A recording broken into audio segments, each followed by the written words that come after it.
Good afternoon, dear students. Today we will learn Good afternoon. of chapter 2. आज हम लोग we are going to solve some question which is related from chapter 2. So let's start this class. आज हम लोग chapter 2 के objectives करेंगे जो हम लोगों ने क्लास ऑफलाइन मोड में ऑलरेडी पढ़ रखा है. ठीक है, तो पहला क्वेश्चन है okay, blank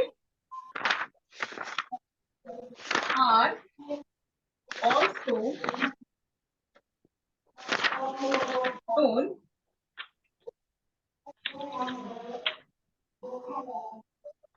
known as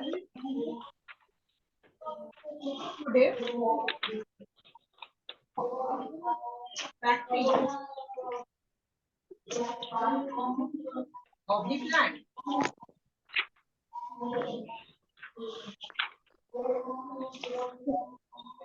Anyone who will answer this question?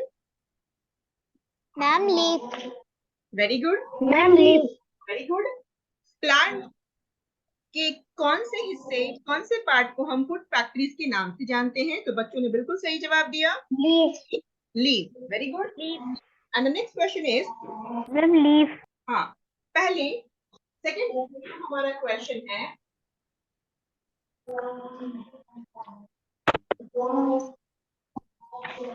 plants like plant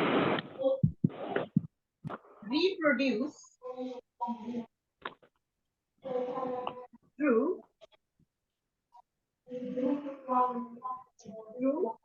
roots.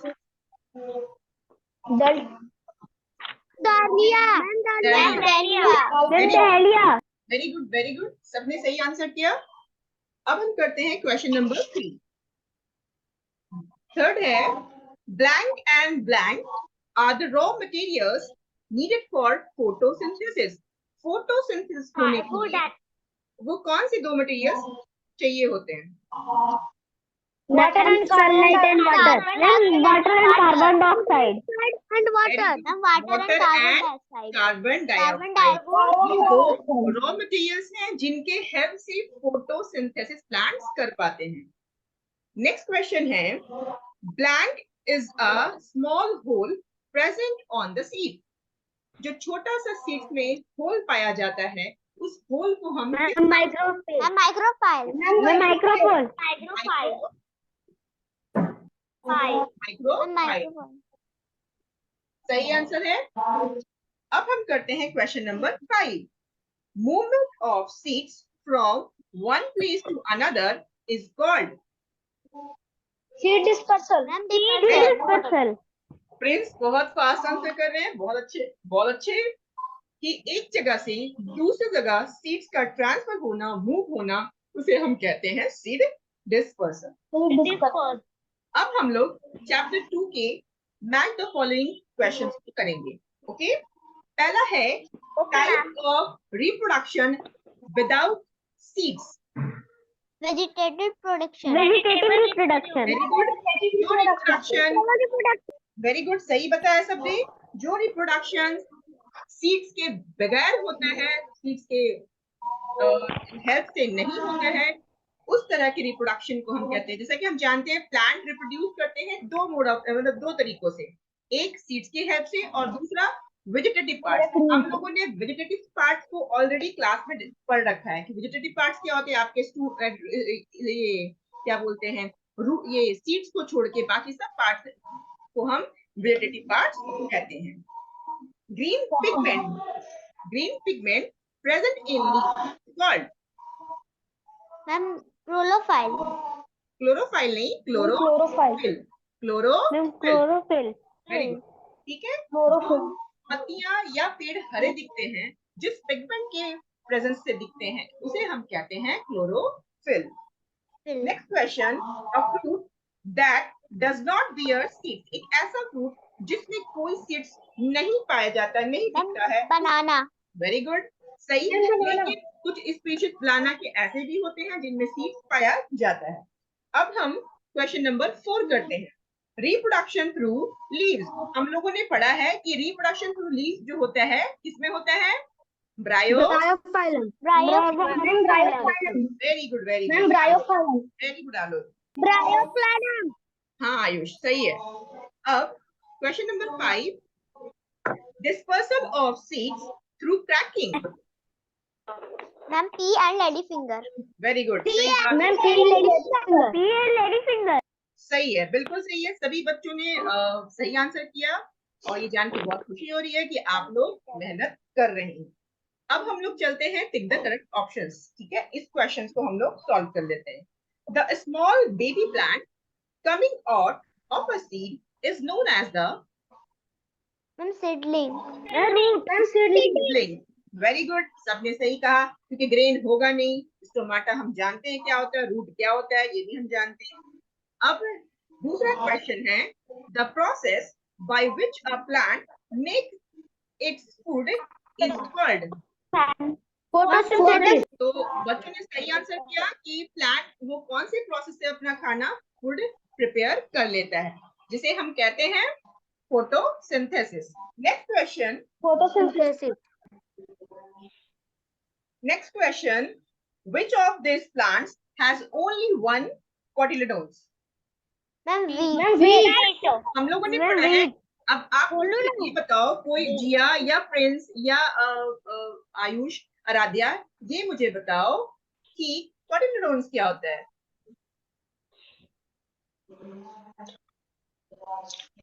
क्या मैम? कोटिलेडोन्स क्या होता है?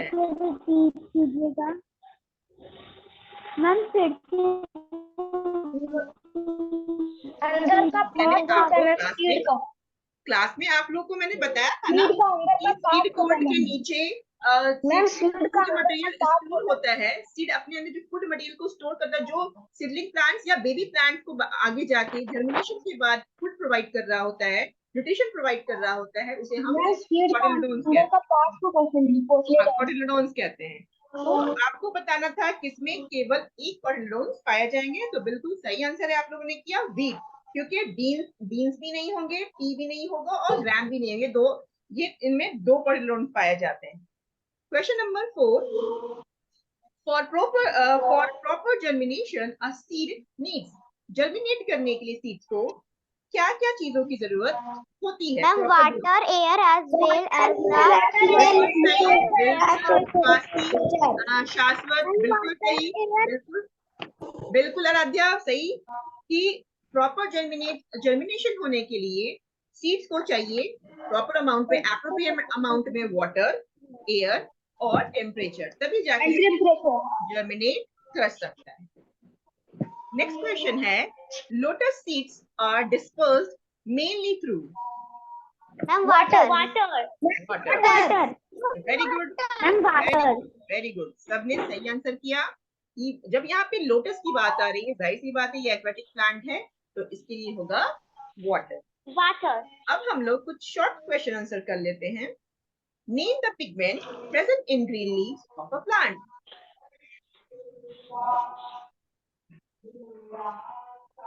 स्टोमाटा।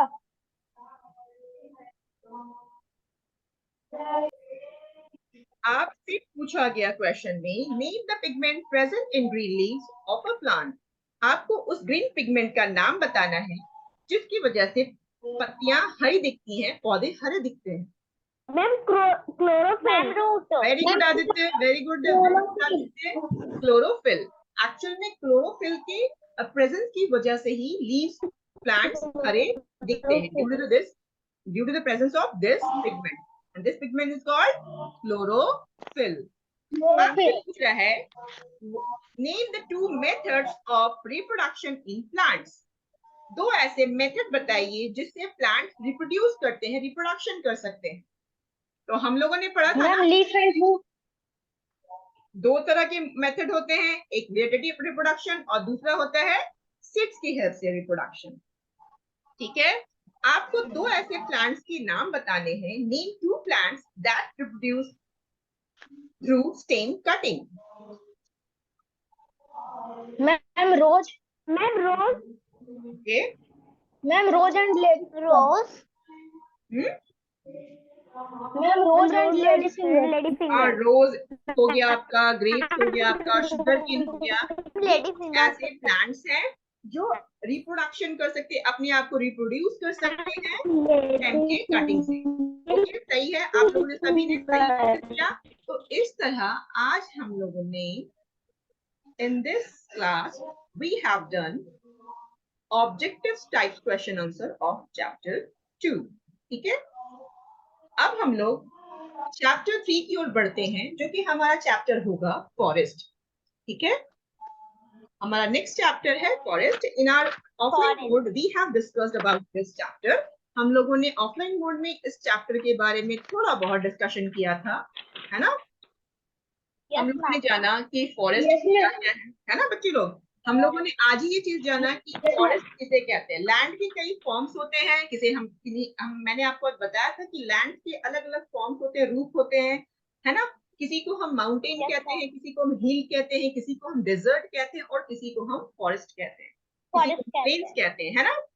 तो अर्थ का वो हिस्सा जो लार्ज नंबर ऑफ ट्रीज से घिरा हो, ऐसा जमीन का हिस्सा जो ट्रीज से घिरा हो, उसे हम फॉरेस्ट कहते हैं। अगर फॉरेस्ट ना हो तो क्या होगा? मैम जानवर नहीं रहेंगे। जानवर नहीं रह सकते। बस मैम हम लोग को एयर नहीं मिलेगा।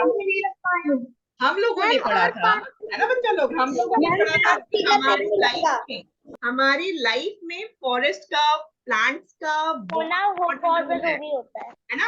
हम लोगों ने ये पढ़ा था कि हमारे लाइफ में कहीं ना कहीं हमारा लाइफ देखा जाए तो हम कह सकते हैं कि पूरी तरीके से डिपेंडेंट है प्लांट्स पे। अगर पौधे नहीं होंगे, अगर प्लांट्स नहीं होंगे, अगर फॉरेस्ट नहीं होगा, तो ना ही रेन होगा, ना ही वाटर रहेगा, ना बहुत सारे ऑर्गेनिजम्स, एनिमल को शेल्टर प्रोवाइड हो पाएगा, ना ही फूड बन पाएगा, है ना। तो इस तरह से हम देख सकते हैं कि हमारी लाइफ में प्लांट्स का, फॉरेस्ट का बहुत खास रोल है ना। Yes ma'am. ये मैंने आप लोगों को बताया था। ये भी मैंने आप लोगों को बताया था कि अर्ली मैन जो हुआ करते थे, यानी कि आदि मानव, हमसे पहले उनका शेल्टर और फूड जो ये सोर्सेस थे।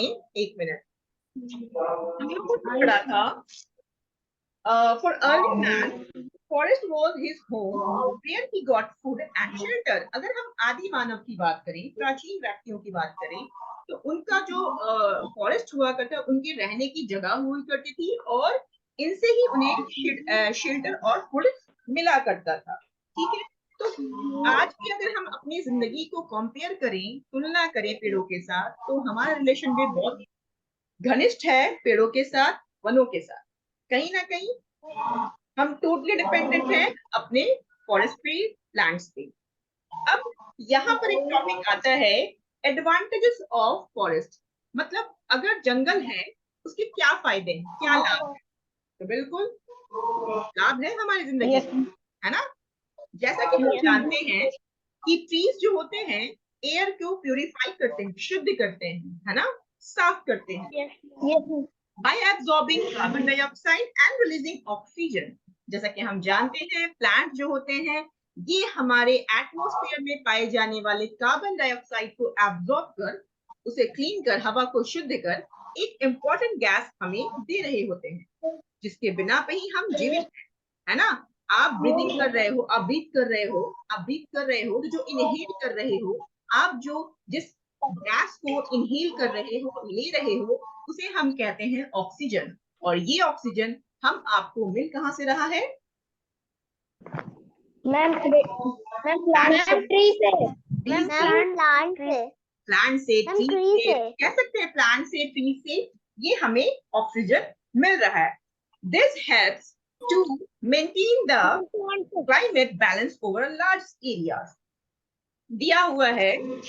उसके बाद सेकेंड पॉइंट में दिया हुआ है, trees also help in checking global warming by absorbing carbon dioxide।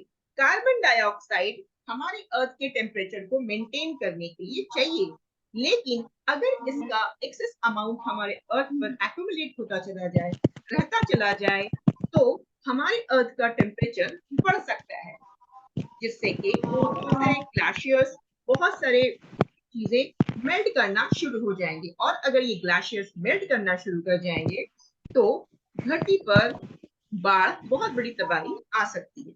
इस तरह से कार्बन डाइऑक्साइड के बैलेंस को बनाए रखने में हमारा प्लांट्स बहुत इंपॉर्टेंट रोल प्ले कर रहा होता है, ताकि ग्लोबल वार्मिंग जैसे प्रॉब्लम से हम आप बच सके।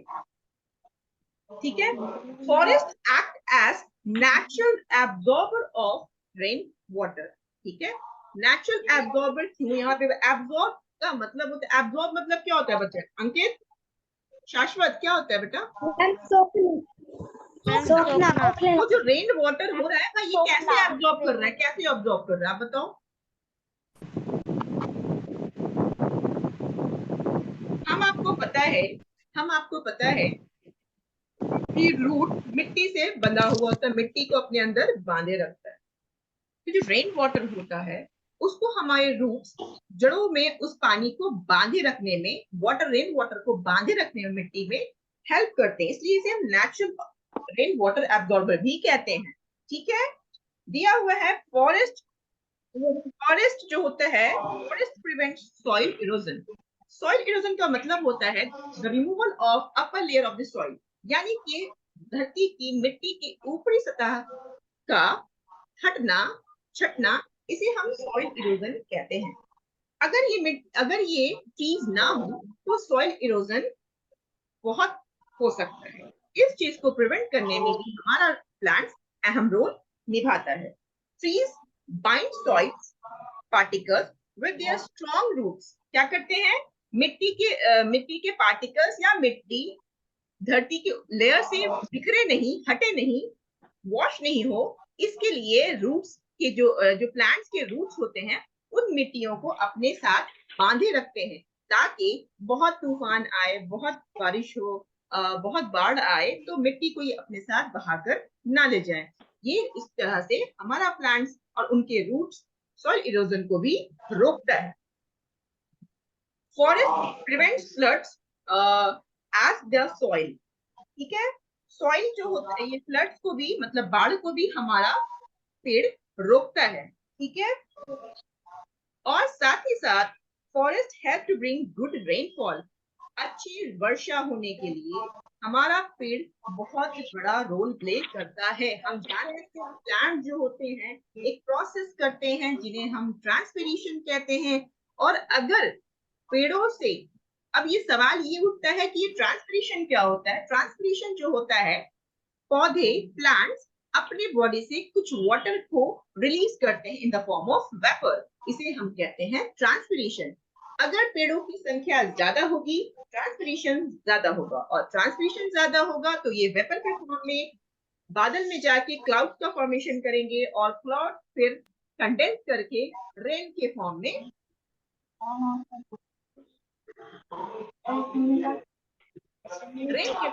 आप तक पहुंचेगा।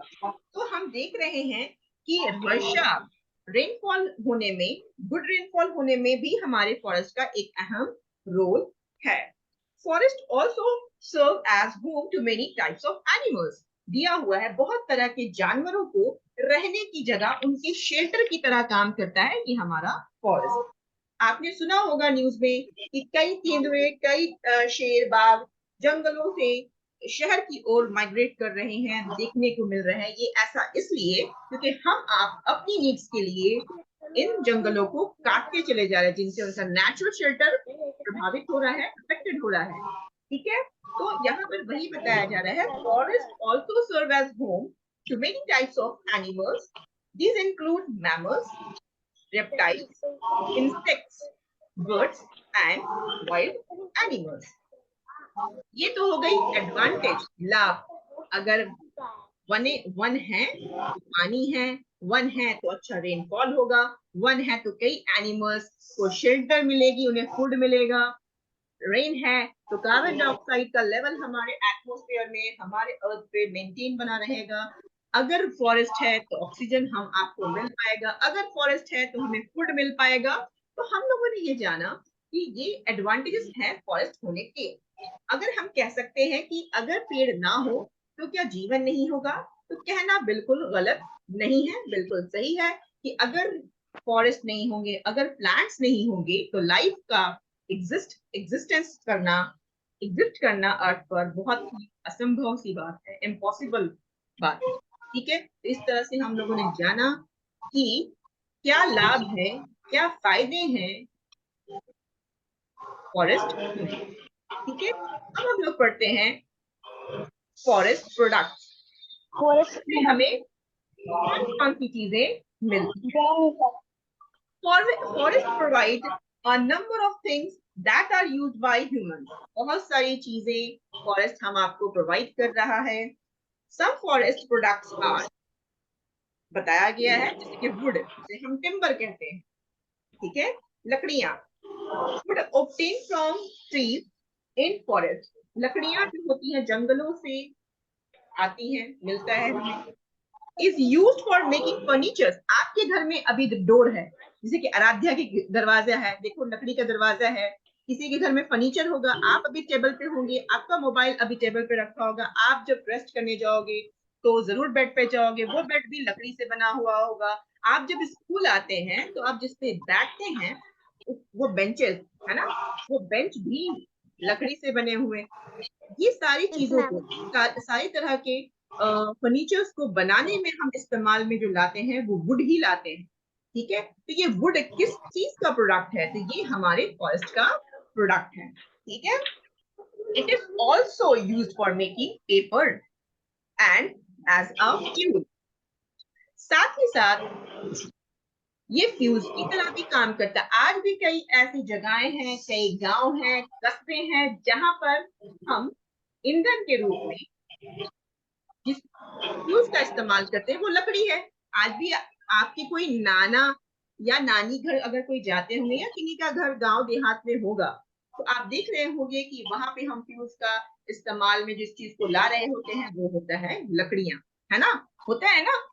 देखो अब कभी कभी, अब तो गैस का जमाना आ गया, हम लोग एलपीजी गैस का इस्तेमाल करते हैं। आज भी कई पार्टी फंक्शन होती हैं, तो जब खाना बना रहे होते हैं तो उसमें हम लोग फ्यूज में हम लोग लकड़ियों का इस्तेमाल कर रहे होते हैं।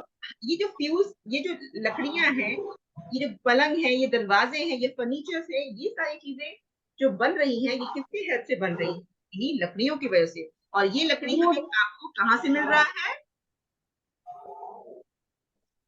ये लकड़ी फॉरेस्ट से, है ना, मैम फॉरेस्ट, फॉरेस्ट से, मैम है ना, फॉरेस्ट, फॉरेस्ट से। ठीक है, अब दूसरा चीज है मेडिसिन एंड स्पाइसेस, यानी कि औषधियां, दवाइयां और कुछ मसाले। ठीक है, a number of medicine are obtain from forest. हम बहुत तरह के मेडिसिन को प्राप्त करते हैं, हासिल करते हैं, पाते हैं कहाँ से, फॉरेस्ट से। मेडिसिनल प्लांट्स, कुछ प्लांट्स के नाम बताए गए हैं, जैसे कि आंवला। हाँ, आपको पता होगा इसका इस्तेमाल, आंवले को हम लोग बाल को साफ करने में भी इस्तेमाल करते हैं। ठीक है, अश्वगंधा, ये भी एक मेडिसिनल प्लांट है। उसके बाद है ब्राह्मी, ये भी एक मेडिसिनल प्लांट है जो कि फॉरेस्ट में ग्रो करता है। Some spices also obtain from forest. हम कुछ मसालों को भी प्राप्त करते हैं कहाँ से, फॉरेस्ट से, पता है ना। फॉरेस्ट, देखा हम लोगों ने कि हमें वुड टिम्बर भी प्लांट दे रहा है, फॉरेस्ट दे रहा है, बहुत तरह के मेडिसिन स्पाइसेस को भी हम लोगों को कौन दे रहा है, हमारा प्लांट दे रहा है। ठीक है, अब हम लोग नेक्स्ट जो क्लास में पढ़ेंगे, नेक्स्ट क्लास में हम लोग इसकी जो बाकी के प्रोडक्ट्स हैं उनको हम लोग अपने नेक्स्ट क्लास में डिस्कस करेंगे, जैसे कि हमें गम्स कहाँ से मिलता है, डाइज कहाँ से मिलते हैं, स्पेशल लीव्स जिनको हम लोग क्या बोलते हैं, प्लेट बनाने के लिए इस्तेमाल करते हैं। साउथ में आज भी लोग पत्तों का इस्तेमाल करते हैं प्लेट के रूप में। ठीक है, तो इस और भी बाकी प्रोडक्ट्स को, प्लांट्स के या फॉरेस्ट के प्रोडक्ट्स को हम लोग आगे क्लास में डिस्कस करेंगे। आई होप आप लोग को आज का क्लास समझ में आया होगा। कल मिलते हैं हम लोग इसके क्वेश्चन में। थैंक यू ओके, मैम, चलो, bye ma'am, good bye ma'am.